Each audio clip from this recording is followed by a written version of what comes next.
કાઠિયાવાડ અને સોરઠ પંથકમાં જ્યારે કમોસમી વરસાદ વરસે ને એમાં પણ જ્યારે ઉનાળામાં વરસાદ વરસે ત્યારે બાગાયતી પાકના ખેડૂતોને તો ફાળ પડતી જ હોય છે, સાથે સાથે કેરી રસિકોને પણ એટલી જ ચિંતા થતી હોય છે, કારણ કે કેરીનું અહીંયા કેસર કેરીનું વિપુલ માત્રામાં ઉત્પાદન સોરઠ એટલે કે જુનાગઢ પંથક અને અમરેલી પંથકમાં થતું હોય છે। જેવી હાલત અમરેલી પંથકમાં છે એવું જ અત્યારે જુનાગઢ પંથકમાં પણ છે। જુનાગઢના કેશોદમાં ધોધમાર વરસાદ વરસ્યો છે। કેતન ફોન લાઈન પર જોડાયા છે। કેતન, લગભગ છેલ્લા એક અઠવાડિયાથી સોરઠ પંથકમાં આ જ હાલત જોવા મળી રહી છે। કેરીના પાકને પણ નુકસાન થયું હશે, ખેડૂતો પણ ચિંતામાં હશે, કેરી રસિકો પણ થોડા નિરાશ હશે।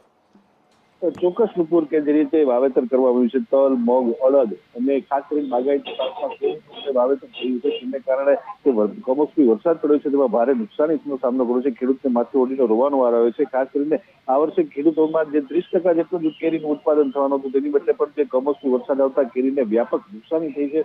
હાલ મગ, તલ, અડદ જેવા પાકોમાં પણ છે તે નુકસાની જોવા મળી છે। ખેડૂતો ચિંતામાં છે અને ખાસ કરીને છેલ્લા 6 થી 7 દિવસથી જે વરસાદ પડી રહ્યો છે તેને કારણે ખેડૂતોને ઉભો પાક જે છે તે પણ અત્યારે ધોવાઈ ગયો છે તેવું લાગી રહ્યું છે અને ખાસ કરીને નુકસાનીનો સામનો કરવો પડશે। જી, પાકની નુકસાનીનો સામનો કરવાનો અત્યારે